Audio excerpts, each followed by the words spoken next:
سلګي ملي ونشوي او اهنا لي ونشول. بسم الله الرحمن الرحیم. زما عزیزانو نن در سره د سوشل میډیا په پاڼه باندې زه تاسو سره ان شاء الله د مسواک متعلق هغه ویډیو وړاندې کوم. یقینا ډیر خلک دا مسواک استعمالوي خو پوهیږي نه چې دې کې مستحب مسواک څنګه دی، د دې طریقه څنګه ده، د دې نیول هغه سنت طریقه څنګه ده.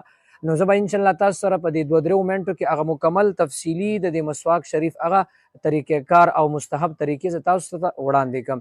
نو دا ویډیو په خپله هم وګورئ او نورو ملګرو سره هم شریک کړئ او دغه رنګې د نورو نوي مسایلو دپاره او د هغې د زده کولو دپاره زموږ دغه چینل دا ځان سره سبسکرایب کړئ او مخکې هم شیر کړئ.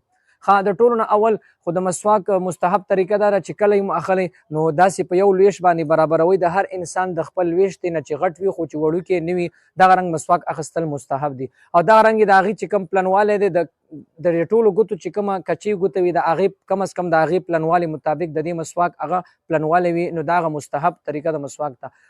که بیا ته وروسته هغه استعمالوي او هغه د یو لویش نه کم شي بیا هېڅ خبره نه ده، خو چې کله دا یو موټي ته ورسي نو بیا د هغې استعمالول پکار نه دي، بیا بل مسواک اخیستل پکار دي. نو دا د مسواک هغه اخیستل او د هغې هغه لمبایي او چوړایي مستحب طریقه ده. بل د دې نیول به څنګه وي چې کله دا استعمالوئ خوله کې نو نیولې دا د محترمو دا 3 ګوتې دا به پې د پاسه راولي، دا یو کچې ګوته به دې سر ته راولي، مټۍ ګوته به دې سر ته، داسې د دې نیول او دغه رنګې خوله کې وال دا د دې هغه د نیولو مستحب طریقه ده محترمو.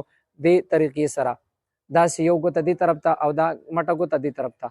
بل دې په خوله کې استعمالول څنګه دي نو د دې کې به خولې بره طرف ښي طرف نه به شروع کې داسې او ګس طرف ته به داسې ځي، بیا چې دا وشي بیا به لاندې ښي طرف نه شروع کې ګس طرف ته به داسې ځي. یو دویمه خبره دا چې دا به داسې په پلنوالي باندې مګئ داسې بلکې داسې بره به دا نه مګئ ځکه دا بیا وری خرابوي. دې وجې نه مستحب طریقه ده چې پلنوالي باندې به دا داسې مګئ.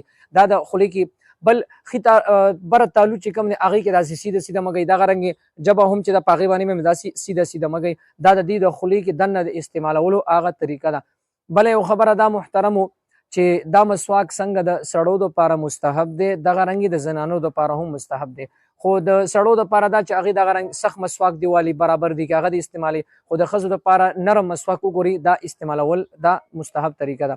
بله خبره دا محترمو چې مسواک د کوم بوټي نه مستحب او سنت دی نو مسواک چې کوم دی محترمو دا د زیتون بوټي چې وي نو دا خو ډېره اعلی او ډېره سنت طریقه ده. بلکې که دا بوټي نه وي بیا چې په هر ځای ته لاړې هر قسمه بوټي او د هغې هغه یو بوټی څانګه راماته کوي او د هغې نه تاسو ځان ته مسواک جوړ کوي نو دا د مسواک بس د ونې یو لرګی هغه تاسو په خوله کې استعمالول دا مسواک دی.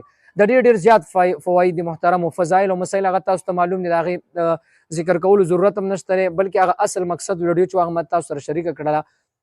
بله یو اخره خبره دا کوم اکثر ملګري تپوس کوي چې د مسواک په ځای ټوت پیسټ برش آیا هغه د مسواک قایم مقام یعنی په مسواک باندې چې کوم ثواب ملاویږي هغه په ټوت پیسټ برش باندې ملاویږي که نه ملاویږي؟ نو محترمو نه، د غاښونو صفایي خو ورسره راځي خو چې کوم سنت طریقه او کوم هغه ثواب د دې مسواک د دې لرګي راغلی دی هغه د ټوت پیسټ نه دی راغلی. دې وجې نه محترمو مسواک په روژه کې استعمالول دا سنت طریقه ده خو ټوت پیسټ په روژه کې استعمالول دا مکروه دي. نو ټوت پیسټ هغه د مسواک برابر محترمو نه دی، صرف په صفایي کې برابر دی خو په سنت او نورو احکاماتو کې دا ورسره برابر نه دی. نو الله تعالی دې موږ او تاسو له ټولو له په دې دین باندې د صحیح عمل کولو توفیق را نصیب کړي.